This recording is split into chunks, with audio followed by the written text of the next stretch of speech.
Wonderful. Well, thank you all so much for joining us tonight. Author Emily Franklin will discuss her brand new novel, The Lioness of Boston, in conversation with author Dawn Tripp in this Zoom webinar. The Lioness of Boston is a deeply evocative novel of the life of Isabella Stewart Gardner, a daring visionary who created a legacy in American art and transformed the city of Boston itself. First, let me introduce tonight's conversation partner, Dawn Tripp.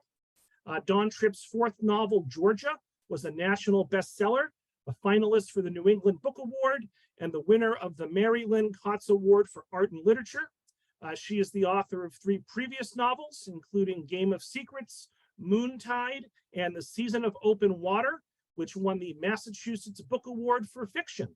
Her poetry and essays have appeared in the Virginia Quarterly Review, AG&I, Conjunctions, and NPR, among others. She graduated from Harvard and lives in Massachusetts with her family. And she is currently at work on her 5th novel. Ooh, can't wait to read it. And a little bit about Emily. Emily Franklin is the author of more than 20 novels, as well as a poetry collection entitled Tell Me How You Got Here. Her award-winning work has appeared in the New York Times, the Boston Globe, JAMA, and numerous literary magazines, as well as featured and read aloud on NPR and named notable by the Association of Jewish Libraries. A lifelong visitor to the Isabella Stewart Gardner Museum, she lives outside of Boston with her family, including 2 dogs that are large enough to be lions. So all nearly 400 of us who are watching live on Zoom, let's give a big virtual round of applause to Emily and Dawn for joining us here tonight. And Dawn, you can take it away. Thanks so much. Robert, thank you so much for that fantastic introduction to this program tonight and to us and to everyone who's here tonight joining us on Zoom and from libraries all over Massachusetts and I understand outside of state as well. I just want to welcome you and thank you so much for joining us here tonight. I'm thrilled to be here in conversation with Emily Franklin about her astonishing new novel, The Lioness of Boston. This is an absolutely stunning book. It's a daring story about a remarkable woman, her passion for art, adventure, and ideas. She was an extraordinary visionary who was determined to forge a life on her own terms. I love this book. It's a masterful work, Emily, and I'd love to dive right in and ask a few questions. Absolutely. I just want to thank everybody for coming out tonight. It's really wonderful to have so much support and interest for this novel that took a long time to write. So I'm very grateful. So thank you. So where did this book start for you? I mean, I feel like books often start in a lot of different places, but there's usually one moment where a story comes alive in a way that allows it to live in us for long enough to, to transmute that kind of raw idea onto the page. Where did this book start? What was the inspiration? Sure. So it's actually a multi-part start. And so the first start is when I'm a very young girl, and I used to go to the Isabella Stewart Gardner museums, often with my father. And the first thing that I remember being captivated by was the courtyard. And it just seemed magical to me. I had never been inside and outside at the same time. And so that was very special to me. And I remember at the time, also as a child, being shown around the museum and being taken in by the idea that anything could be art. So this was a place where it wasn't only paintings and sculptures, there were spoons, there were chairs, there was a lock of Robert Browning's hair. There's so much there that is all considered art. So that stayed with me. And then in March of 1990, I was a senior in high school and we took an art history field trip and I sat in the Dutch room and I wrote a paper about Storm in the Sea of Galilee. And 10 days later, that painting was cut from its frame in one of the largest art heists in history that we know about. And so what really stuck with me was having been so close to this beautiful, important piece of art, and now being haunted by this empty frame that would be there forever, and having the frame stay to sort of show the damage that was done. So I was very curious about the place and about the woman. And then several years ago, I was researching a different novel, a sort of medical thriller set also in Boston, that had some scenes at the Gardner. So I went back and I rekindled my fascination with this place and with this woman. And I thought, you know, she was this incredible, quirky, ahead of her time, strong individual with so much to share with the world, and left this lasting piece of art that is her house and a museum for us all. Somebody should write a novel about her. It's so good, such a great story. Oh, wait, I write novels. I could do that. And so that is really the story of how this novel came to be. That's where it started. And so this novel it's so well researched, but you weave those historical details into the story in such deft and seamless ways. And I feel like when and I've read this book twice now. I read an earlier incarnation of it, and then I just read it again when it came out.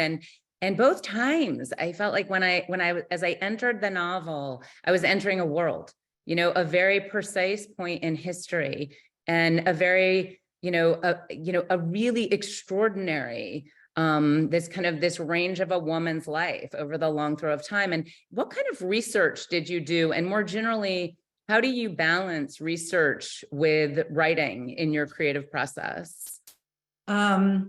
Well, as you suggest, this is a very thoroughly researched novel. And for me, the research always starts with reading books.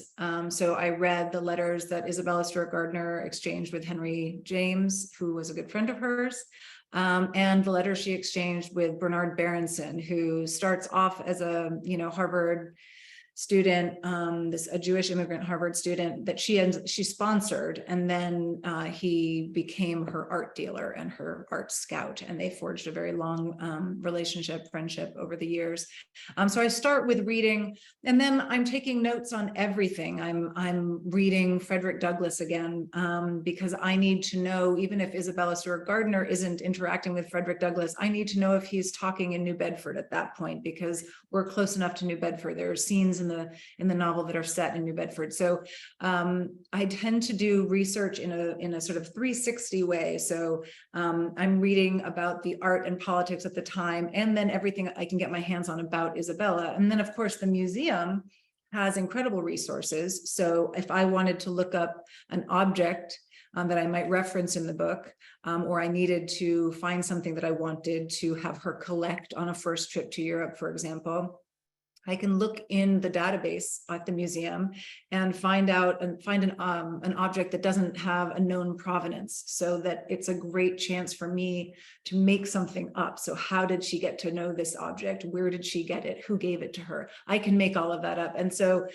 in terms of balancing the writing and the research, I was a nerdy sort of academic kid, so research comes pretty naturally to me, and I find everything very interesting. So I always want to know, if I'm talking about pine tar, I want to know how to make pine tar and when was it invented. And I think I find things so interesting. I have to be careful not to put too much stuff in there. So for me, I have to know when the research stops and when the writing begins. And that for me is usually when the characters begin to talk to me and I begin to hear how I'm going to figure out whose voice is which. And for Isabella's voice came first, obviously.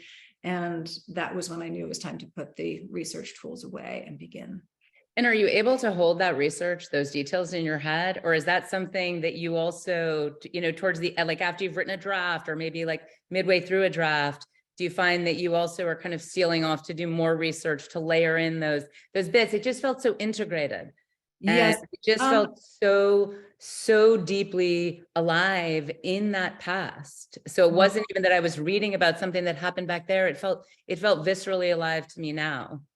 Well, thank you. I mean, that was the goal, really. But no, I think when I research, I tend to layer in and layer in and layer in. So it is already sort of arriving fully formed by the time I come to write. And I know if I'm finding a painting technique that I want to mention, that's what John Singer Sargent did when he did her portrait, that he painted wet on wet. And so I know that I want to put that in the scene. I am literally sticking a piece of paper into my other pieces of paper to layer that scene within that scene. So I'd love you to read a short section. That way, the audience can get a sense of the voice of the book.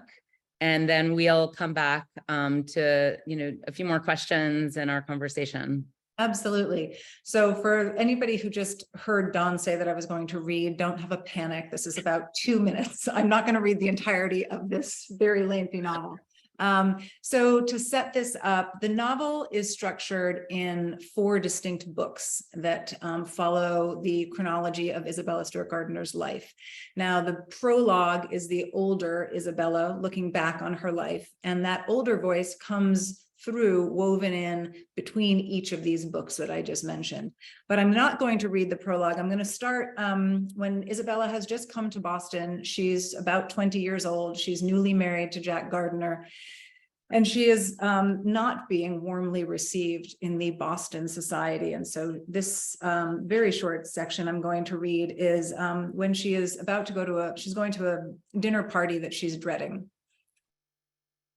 Evenings collected Putnams and Elliots, Amory's, Cabots, Lowell's, Warrens, Hallowell's, Wells, and others, families Oliver Wendell Holmes summed up as Brahmins in his recent novel, as though they were all interchangeable, elite without uniqueness. I felt a growing despair with this. I wanted the belonging and yet loathed the neediness that ensnared me, the idea that to be integral meant being one of them, and by definition, thus not myself, even if I wasn't yet quite sure of who that was. One of the rules for dinner parties, none of the diners ought to feel superior to the others, and yet I felt myself on the lowest rung. We entered the drawing room on the heels of Miss Appleton, whose complexion glowed rosy atop her pale champagne dress, ringlets bobbing and dancing in the light like a sea creature, beautiful and deadly. Mrs. Amory, in green silk pierced through with tidy navy ribbon, embraced Miss Appleton warmly.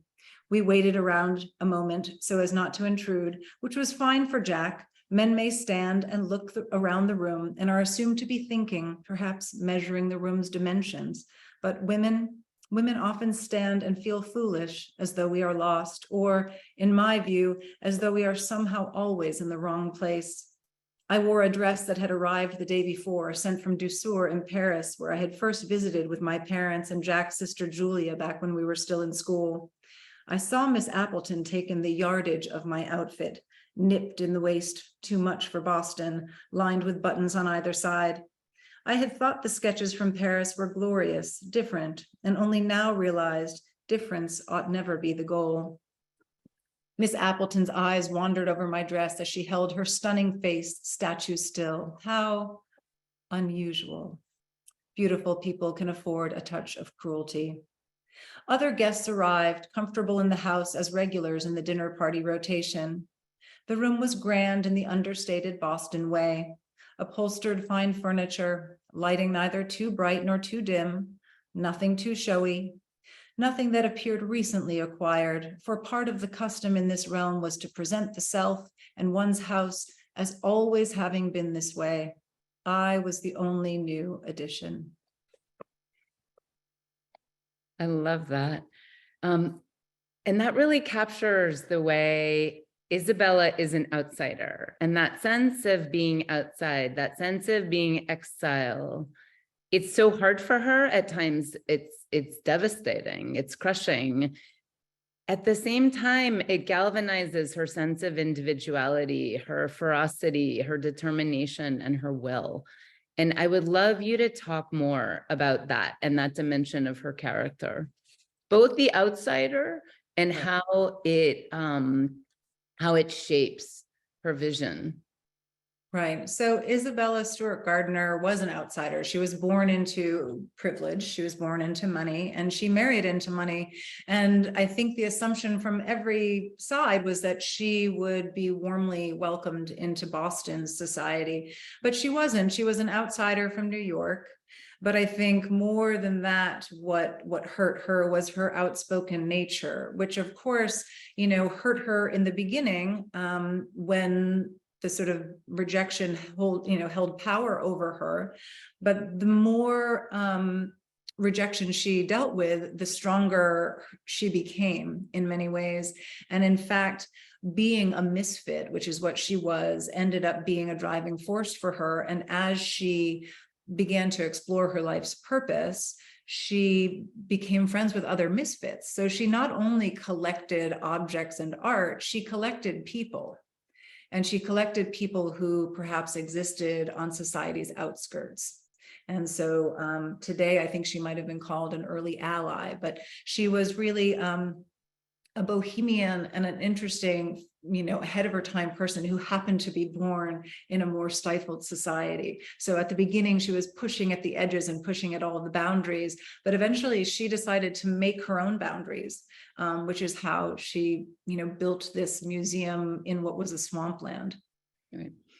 So one of the things that you also captured in that reading was, that formidable intelligence and that incisive wit. The line was, I think, beautiful people can afford a touch of cruelty. And I love that, that edge in her. And I also love, and this is so hard to do, creating a character. I also love how, woven through that and woven throughout the novel are moments of incredible heartbreak and vulnerability, loss, grace.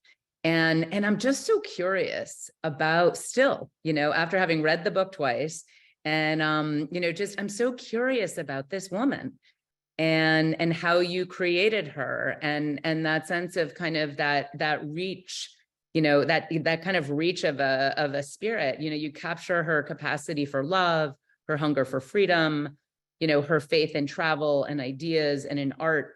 And the voice of the novel is intimate. Like, it was interesting to me what you said earlier about how, of course, Isabella's voice came first, and it's the voice that the novel's told through. But what was that process of knowing that you had arrived at that voice? Well, what was really interesting was the first voice that came to me was the prologue. The first lines of the novel are the first lines that I wrote, and I always knew that the novel would start that way. I didn't know the novel's structure at that point. I wrote the prologue before I really understood how I was going to structure the book. But I knew that the older Isabella had to have all of the selves contained within her, right? We're all of ourselves that we've always been. So we've got our childhood self and our teenage self and our early 20s self and all of those selves. But I wanted Isabella to really be aware of the selves that she had been. And that is sort of what ended up suggesting the structure to me. But this wise woman who is super quirky still, was really the voice that came first. And then what was interesting for me for writing is I then had to dial back and have her be less sure. She was still outspoken, right, but she was not wise, and she didn't have her place in society and didn't have her life's passion. She didn't have her footing. And so she had to have a little bit of quiet desperation where she really wants to find friends and she doesn't know who those friends are going to be. And so the beginning of the novel, when she is the younger voice that I was reading, was really a switch from the prologue voice. And so that was actually, that was trickier for me to navigate at the beginning. And then it came out.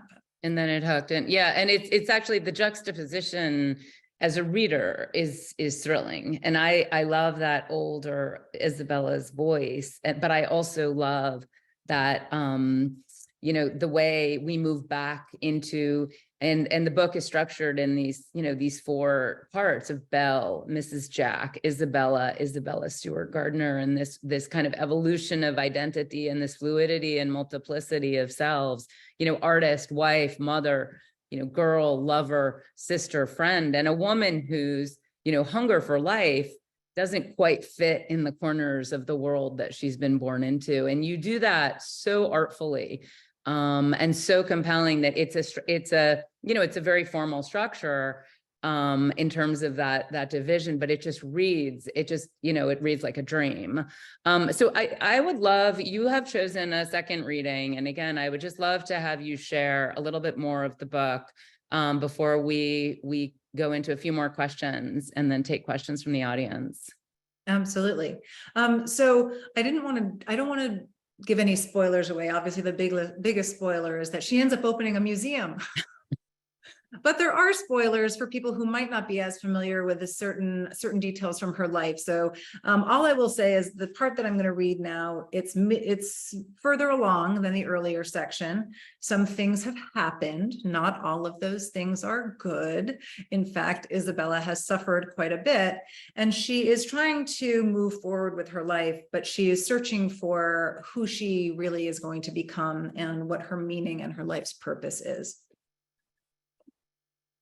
Autumn that year was a reliable mixture of bright, colorful days that made me feel open and alive, and other days where dark lurked at the edges and leaves skittled like street rats near my boots.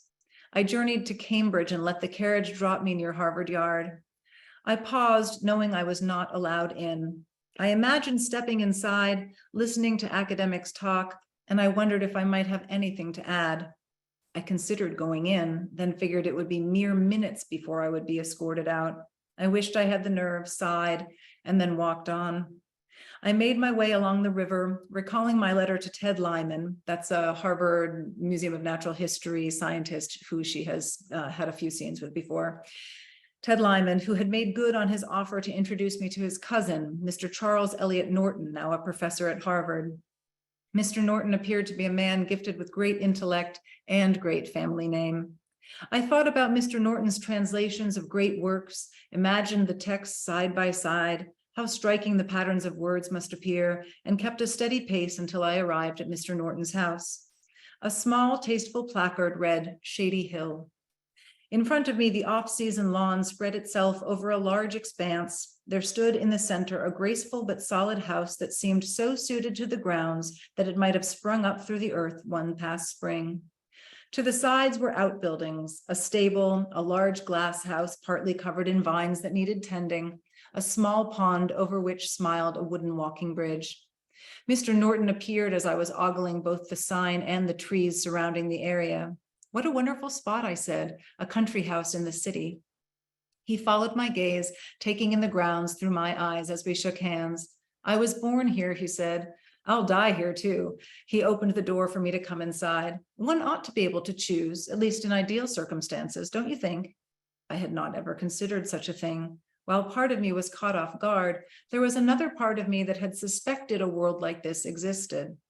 A world in which I might be asked questions at the start, that I might gaze upon familiar views in such a way that their owners wanted to see how and what I saw. I simply cannot answer you right away, I said, as I removed my hat and shawl. However, if you were to give me more information, I'm quite sure I would form my own opinion on such matters as choosing where or how to die, I said, and could not help but laugh. What an introductory conversation. Mr. Norton returned the laughter. Ah, yes, hello, good to meet you. How do you want to die? We sat in front of a marble fireplace as large as a barn door, the flames already lapping the split wood, a metal grate separating us from the heat. A thoughtful arrangement of tea with both lemon and cream, sugar instead of honey, and a tiered platter of sandwiches, marmalade biscuits, and curves of candied orange rind, such a delicacy, were set in front of us. Before I could comment, an imposing figure in fawn-colored trousers and a black coat appeared. The heavily bearded man inside them strode into the room, plucked a candied orange peel, and held it like a cigar before turning to greet us. Here, he said, and held out a book to Mr. Norton. I ought to have wrapped it now that snow's coming, but I did not. Mr. Norton received the book, turned it over in his hands, and then surprisingly passed it to me. Awkward, I set down my teacup as well as the biscuit I had just taken a bite of. The book was emerald-colored, decorated in gilt, the pages beveled. It's lovely, I said, looking up at the man's enormous cloud of beard. Mr. Norton nodded. Mr. Henry Wadsworth Longfellow, please meet Mrs. Jack Gardner. We shook hands, which led to the transferal of candied peel stickiness, which in turn made me gesture to the book with my chin so that I wouldn't ruin it. Neither man understood my gesture, and the book remained on my lap. Mr. Longfellow blocked part of the fire as he addressed us. They're binding copies of our translation in red as well as green. Which do you think? Mr. Norton sipped his tea and said nothing. I had no idea if this was an act of their friendship, thoughtful pauses, or if I was meant to comment. I made a decision. I would have both, I told him. Surely if there are two bindings, one must have both on the shelf. Mr. Longfellow regarded me as one might a tropical bird wandering into a cityscape. I'm quite positive your view is correct, he said, and plucked another candied orange rind, nodded to Mr. Norton, and took his leave of the room without asking for the book back. A maid brought me a damp cloth for my fingers, after which I studied the binding. The Divine Tragedy, I read aloud as I traced Longfellow's name on the cover. The interior pages listed James R. Osgood and Company, Boston. I like to think of this being printed here. Mr. Norton rose and recited to me in Italian, in that book which is my memory, on the first page of the chapter that is the day when I first met you, appear the words, here begins a new life. I felt the heft of Longfellow's book on my lap and the weight of Norton's words. Might you be interested in coming to some of my lectures, he asked. I certainly would be, I told him, if my presence wouldn't be too shocking. Being with books suits you, he said. He added, would you like a prescription for change? If you happen to have one at hand, then yes. He handed me the book. Here, this seems to belong with you, he said. I accepted the book and his warmth. I had no such luck as my husband or you attending Harvard, I said. I am having to educate myself. And we have the chance to do that with books and libraries. Just want to kind of point that out. Yeah.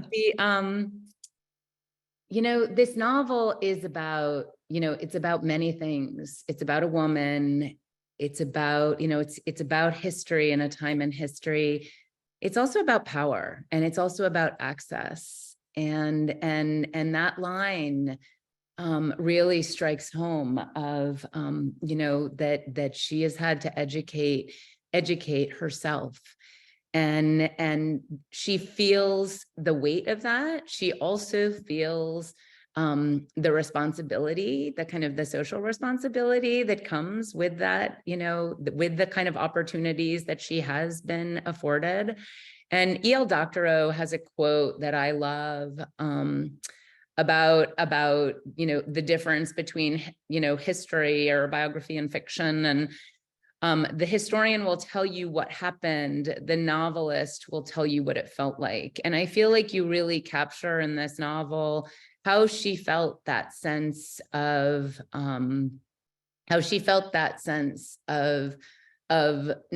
urgency and also responsibility to build something in the world that had meaning and that would endure. And I just would love you to talk a little bit about that and what that means for us now. Well, I think, the main thing that Isabella Stewart Gardner really wanted to do was to make art accessible to the public. And she did that, despite the fact that it was yet one more area in which people thought she was, a little bonkers for doing so. But I think in terms of her educating herself, she's so, she was so fortunate to brush up against, Charles Eliot Norton and Ted Lyman. But I think it's those opportunities that were afforded to her are based on one characteristic that I think that she had in spades, which was she was so curious about the world. And, curiosity breeds empathy. So if you are curious about someone, it's another way of being kind towards them. And so I think her curiosity about books and art and artists and people who loved whoever they wanted to love and travel and other cultures all came from her curiosity. So her intellect and her studies were all based on that curiosity. And that is something that she tried to pass on to her whole world that was around her. And her curiosity was something, it's interesting because curiosity is something, at least in me, and I can't speak for anyone else, but it's something in me that I always had it as a child.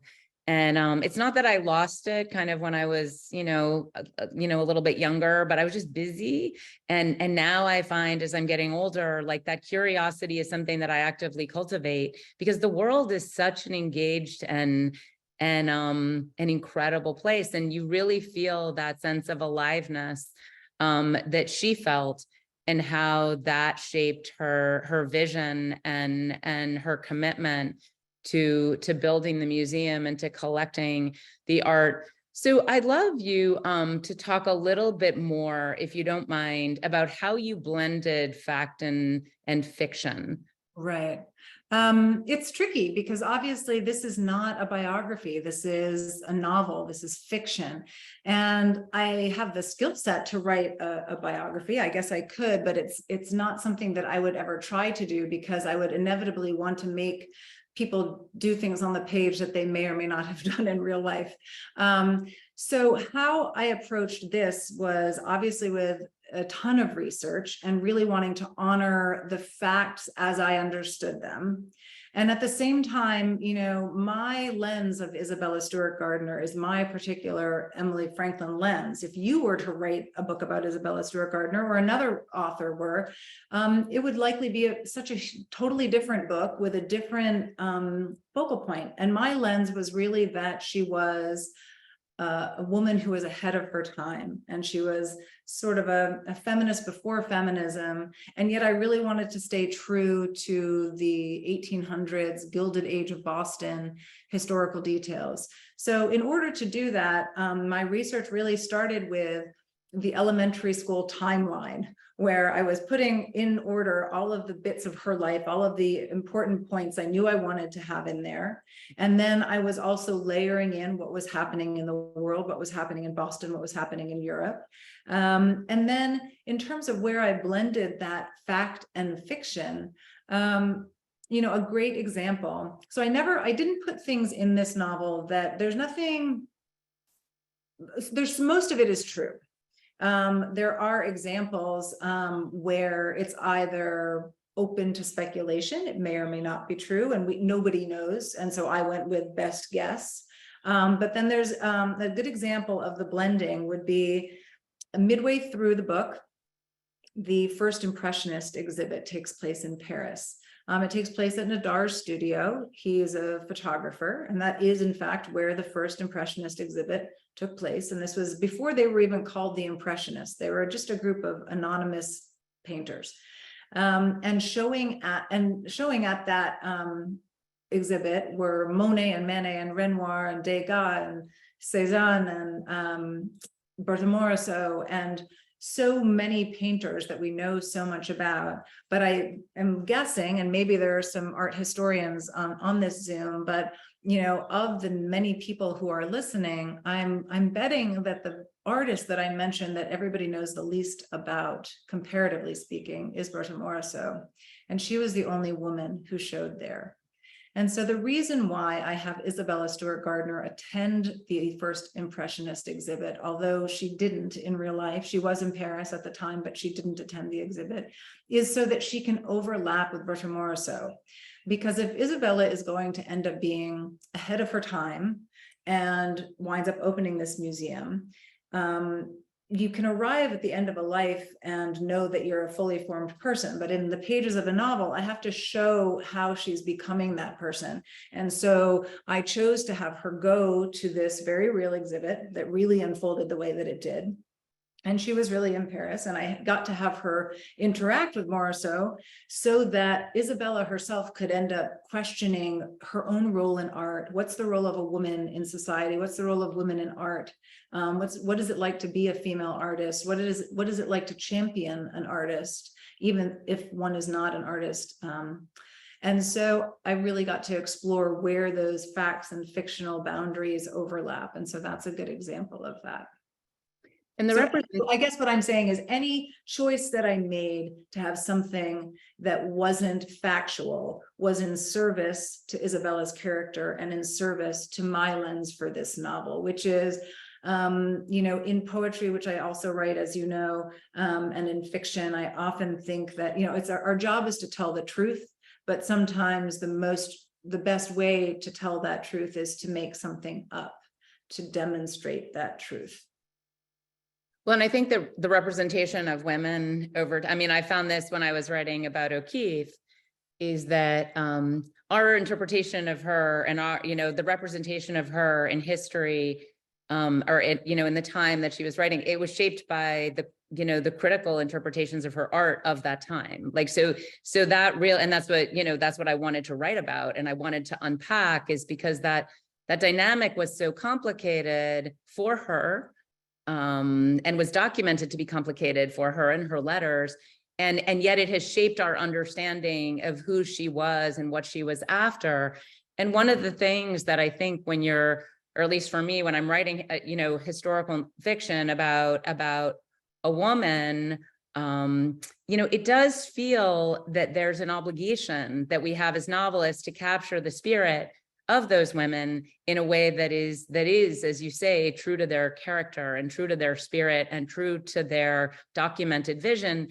And, I feel that was, for me, a driving force in writing my novel. It felt critical to contribute to the scholarship around O'Keeffe. And I really feel one of the things that I love so much about your book, about the Lioness of Boston, is I do feel that it contributes to the scholarship around Isabella Stewart Gardner and her legacy in meaningful ways. Well, that's really kind. Thank you for that. So I have one other question before we kind of open up to our audience. I would love you to talk a little bit about your relationship with the art that she collected. Is there a piece of art that particularly speaks to you that you would want to have? It's so hard to choose. I mean, every time I went back to the museum, I would think, ooh, that's so beautiful, or that's so interesting. And all these objects, some of them wouldn't even fit in my house. I think they take up whole walls and everything. But there is Dodge McKnight has a whole room at the museum. Dodge McKnight was friends with Van Gogh. Just so the other thing, Isabella Stewart Gardner was friends with all these very famous people. Now they're famous, Henry James and John Singer Sargent and all these people. And it's so interesting because Dodge McKnight, who became a friend of hers and a very important artist to her, he was also friends with Vincent van Gogh, and everybody was friends with everybody else. And it's so funny to think of everybody being alive at the same time. But in terms of the piece of art that I wish that I could have, I guess it's one that sort of flies under the radar a little bit, but there is a scene in the novel where I get to talk about it because I just love it so much. And it's called The Bay at Belle-Île, and it's by Dodge McKnight, and it's a waterscape. And for anybody who lives near the water or wishes they live near the water or misses the water, it's just a beautiful one to look up. And yeah, so I guess it would be The Bay at Belle-Île, Dodge McKnight. And one last question before I have other questions too, but I just want to make sure that we leave enough time for any questions that are coming from the audience. How do you feel your work as a poet impacts your process and your voice as a novelist? That is a great question. So one thing, I have read every sentence of this book aloud at least, 5 times. So I read everything aloud, and poetry is both about how it is on the page, but how it sounds. And so the dialogue, I will speak the dialogue and make sure it sounds authentic. And if there's one word or one syllable that's out of place, then I will trim that. And the same thing for the description. I think poetry, for me, the way that I write is to explain or describe very complicated feelings or situations in the simplest way possible, so that it's the most accessible. And I think that's what I tried to do with this too, which is to be able to describe things, I hope, beautifully and deeply, but also in ways that make this book readable for everybody. This is not meant to be so dense that people can't tear into it the way that you would a favorite book. And I really wanted it to be that for people. Yeah, that's great. Thank you. Robert, are there any questions that we that Emily can take from the audience. I'd love you to share any questions that might have come in. Absolutely, Dawn. So we have roughly 20 questions already. And a few folks, Emily and Dawn, feel free to chime in at any time. But Emily, we have a few folks asking questions about your title. How did you choose the title for your book? Oh, that's a great question. So there is a sketch of Isabella Stewart Gardner that exists, of Isabella walking 2 lions down Commonwealth Avenue in Boston. No one really knows if she did this, if she didn't do this, but let me tell you, in this novel, she does it, because why wouldn't I want to write about a woman walking lions down the street in Boston? And what I really was looking for in the title was I wanted to to really ground the book in a place, which is Boston. This is a Boston book. So much of how Isabella is becoming herself runs parallel to Boston becoming the city that we know it to be today. So we get to see the opening of the Swan boats, the first time the Boston Symphony Orchestra plays, Mass General Hospital, Perkins School for the Blind. All of this stuff is written about. And the building of the Museum of Natural History, which now is a Restoration Hardware, everybody. You can buy a couch right there. But I wanted to have something strong. Lions are very strong and female. So Lioness is female. And when I first started going to the Isabella Stewart Gardner Museum, the entrance was in a different place than it is now. And the front was flanked by 2 stone lions. So that is how it became the Lioness of Boston. Jennifer asks, what is one of the most interesting or surprising facts you learned about Isabella during your research? Well, I think what was surprising for me, I knew that she had all of these famous friends. What I didn't know was how close she had been to her sisters-in-law. And in fact, they were really her first friends, and how she really learned about friendship. And one of the sister-in-laws, Julia, is how she met her husband, Jack. They had gone to school together in Paris, and it was visiting her one time that she met Jack Gardner, who would become her husband, and her other sister-in-law, Harriet, she was very close to. And so that was very surprising to me.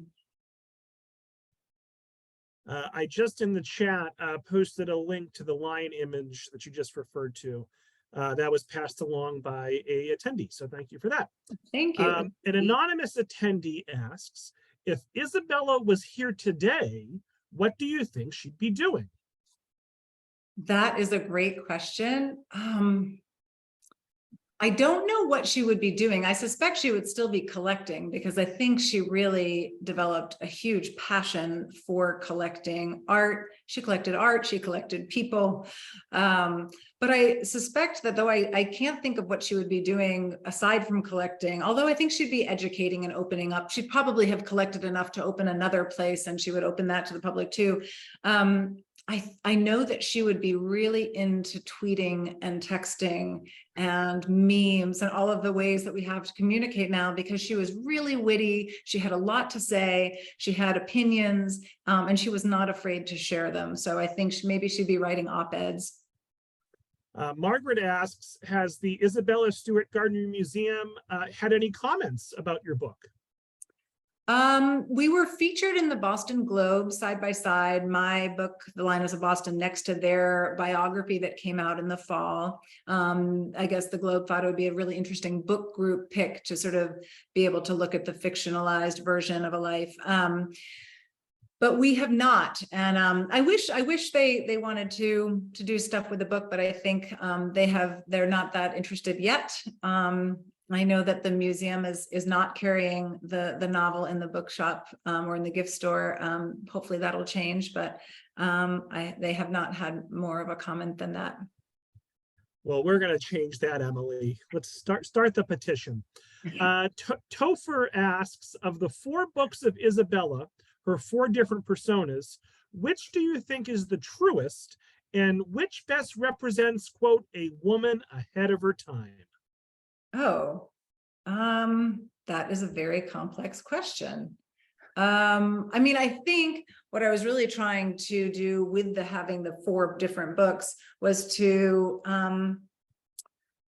to suggest that she, with this older, wiser voice, that she has all of these other selves within her. So she's always been ahead of her time, but the question is finding out how best to use that voice, and which is what she gains by the end of the novel. So I think the final book is super important because she figures out what to do with herself and how to be comfortable. And the more she lets go of society's expectations, the more fun she has, the more fun Boston has watching her and enjoying the spectacle of Isabella. And the more she's able to do good in the world and find a way of showcasing art for the public.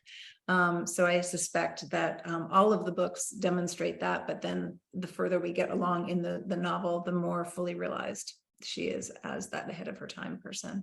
And there's a line in the book that I'm not going to be able to recall right off, but it's about how there are these different pieces of her heart and her passion and her desire, and they're all, and she goes, or like it's all of that kind of those broken pieces that she's collecting back and reassembling into this museum. But you really do feel that she has this relationship to all of these people that she collects, these lives that she collects, these stories that she collects, these layers of consciousness that she draws together. And then the art and the museum and that indoor-outdoor space that you described, like the whole of it is a representation of just this incredibly complex, layered woman. An anonymous attendee wants to know, how long did it take you to write this book? It took me a long time, anonymous attendee. No, it took a long time to research. It took a year of research, and then about a year and a half to write, but then another half a year to edit.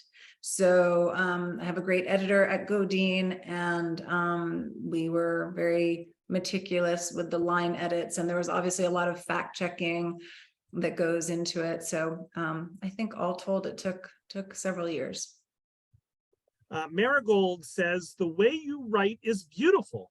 Is there a book about the craft that you would suggest to an aspiring writer? Oh, what a great question. And also, Marigold, what a name. That's awesome. I think Stephen King on writing is really great. I think Bird by Bird and Lamott. And other than that, my advice is really just to read widely, not just in the genre that you're trying to write in, but in all genres. So I've written and published poetry, fiction, nonfiction, young adult, memoir, cookbook, screenplays, and I think that's both because that's everything that interests me, but also I think the broad read provides skills that you might not otherwise have. So for instance, reading nonfiction, if you're trying to write a short story, you still will get tools from that. So those are my suggestions. Jill has a great question. Let me pull Jill's question up. Jill says, as a writer, do you find yourself trying to pattern your style after other similar writers, or do you have your own sense of self as a writer from the start? Also, do you have a particular writer whom you admire? I admire a lot of writers, so I'll answer that in the reverse. I admire a lot of writers. As I was saying, I read a lot and I read widely in lots of different genres. So I love thrillers and I love historical and I love poetry. I love nonfiction and memoir. I don't pattern myself on anybody. And in fact, I never read in the genre that I'm writing in. So for writing historical fiction, I will sort of have a block on historical fiction for a solid period of time, like a year before and a year out. I don't like to muddy the waters. It's too easy as a writer to be reading something and things sort of trickle in, and I don't like to do that. So that's what I do to try. And I definitely have a sense of my own writing. I started writing when I was a kid. I first started publishing writing when I was in high school. So I've been doing this for a very long time. And so I definitely have my own voice, but I admire so many writers and so many poets. All right, so we'll ask some more questions about Isabella, because lots of folks have questions about Isabella. Rami would like to know, who helped Isabella choose the art for her collection? Oh, that's a great question. So the most important person in that realm was Bernard Berenson. And he became her art scout. As I said before, he was a Harvard undergrad that she sponsored after he graduated. He wasn't quite sure of his path, but he ends up becoming, you know, one of the foremost voices in Italian Renaissance art, and certainly was her primary source for scouting and buying art. And so, you know, in the Lioness of Boston are tons of letters. They're all made up, but some of the letters that you get to see are her acquisition and purchase of artwork that Bernard Berenson is scouting for her. So, for example, she's very determined to own The Rape of Europa, and he's trying to help find it and bring it towards her and telling her the prices that are going to be acceptable. And there's a great back and forth. And so he was really her art advisor in that realm. But she also had an eye. So she might go to Venice and come back with stone fountains and wine goblets and what seemed to be 14,000 chairs. I don't know when the last time people were at the museum. It's really an extraordinary amount of chairs she has in there. But she collected things that she liked and things that she was advised to collect. Several questions about her house, her mansion. Anonymous attendee asks, how did she decide to build the house? Why at that location? And why as an Italian villa? Oh, great questions. So originally, so in the beginning of the novel, you'll read that if you choose to read it, Isabella lived at 152 Beacon Street. Eventually, she had too much art to be contained within 152 Beacon Street and actually pushed through to the next house. And pretty soon that amount of art took over that house too. She had the idea of building a house in Boston that was based on the palazzo, the palace she used to visit in Venice. She fell in love with Venice as a city and everything that it represented to her. And when she would go visit this family named the Curtises, who had a son whose artwork she ended up collecting, she was just completely taken in by their courtyard, which is what her courtyard is based on. And so that's the style of house that she wanted to build. And in terms of the location, you know, all I can do is speculate, but she wanted it to be different because everything she did was different. And that was really important to her, to have uniqueness. And that was an expanse of land. The fens at that time was, you know, a deserted, swampy muck land. And everybody really thought she was crazy. And you can actually find online pictures of her in her full-length Victorian garb, standing there determined to build this, you know, house behind her. And it's just a joy to see. She's up on the ladder, she's down trying to arrange tiles. She was very, very involved in the building of this, but that's why she wanted it to look that way. So folks, we're going to begin to wind down. I'm going to ask just a few more questions. Jessa would like to know, you mentioned that you had a timeline of Isabella's life. What years are covered in your historical novel? Okay, so we start in 1861 and we end in 1903 when the museum has opened. You touched on this a little bit with the conversation with Dawn, but it is a good question, and it comes up quite a bit when we're hosting historical fiction authors. So Barbara asks, when I read your book, will I be able to discern fact from your carefully crafted fiction? You will not. That is the hope. I think people who are scholars are able to do that so much, and that's not so much a pat on my own back as, you know, I was very careful with that. Again, so much of it is true. There are some parts that are either pushing at the edges of truth or that are made up. There are characters in here who are not real people, who were not real people. Obviously, Henry James really is Henry James.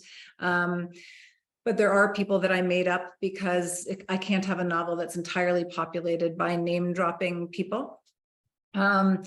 And I don't think you'll be able to tell, but I've had some great reader letters emailed to me about people Googling certain things only to find out there's no online trace of this person, and it's because I made them up. And so that's very reassuring to me. So hopefully it'll be again, as I was saying, the most truthful way.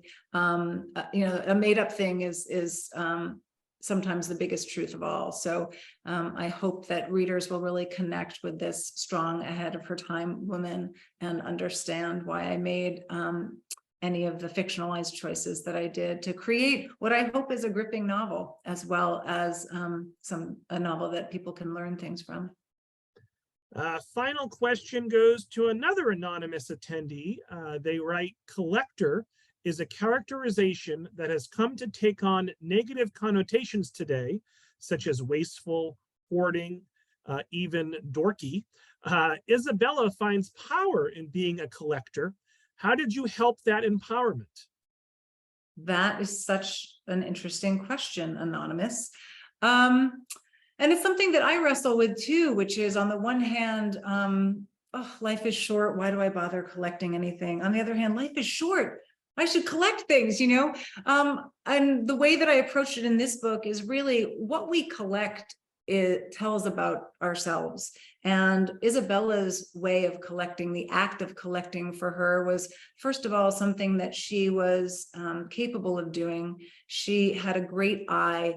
She arranged things. The reason why the museum is the way it is, and if anybody moves a single thing, it all goes to Harvard, so nothing can be moved. The reason she did that is she really had a vision. And so that vision was to collect in order to show the collection to the public. So it was not entirely self-serving, which I think is very helpful in terms of the against hoarding. I think she wanted to create an environment that felt safe and exciting and very interesting to her and to everybody who visited.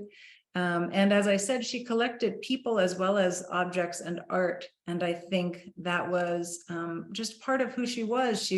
She made a circle of friends where once she had none, and she created a house with tons of artwork where once there was nothing. And so I think I choose to see it as less hoarding and more a beautiful collection of meaningful people and objects that she wanted to share with the world.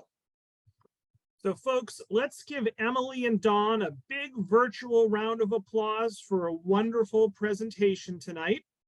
I do want to again thank Emily. I want to thank Dawn. I want to thank the bookstore partner, Book Oasis in Stoneham. I want to thank Emily's team, particularly Celia Johnson from Godine.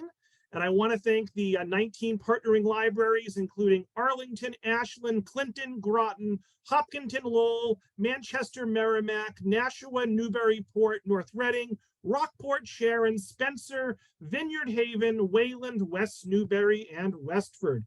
So look for an email from me tomorrow with a link to this recording, a link to a feedback survey, a link to the Book Oasis in Stoneham to purchase a copy of Emily's book. I'll also include both Emily and Dawn's websites. So look for that email tomorrow. And I know we didn't rehearse this, but Emily or Dawn, do you have any last words for the audience? I do. I just want to say thank you so much for tuning in and for this support. It means so much to me. I work alone almost all the time. So to be able to share the work with actual humans is really lovely, anonymous or not. And if you choose to buy the book, I'm just very grateful for that too. It's really important for working artists. So thank you so much. I just want to say that I bought this book for my mom for Mother's Day. She doesn't know. I'm not sure if she's on tonight, but she knows now. I just feel so fortunate to be here, not just because I love this book so much, but also because Libraries are where, for me, when I was a young reader and wanted to grow up to be a writer, I just felt like every time I entered a library, I was just surrounded by, all these spines, and behind every spine, there was a world. And so I just want to thank all of the libraries who've come together tonight to support this event. Well, thank you, Emily, and thank you, Dawn, and thank you for a wonderful conversation and a great evening. So thank you all so much, and I hope everyone enjoys the rest of their night. Thanks, Robert. Thanks, Dawn. Thanks, Thanks, everyone. Robert. Thanks, Emily. Bye.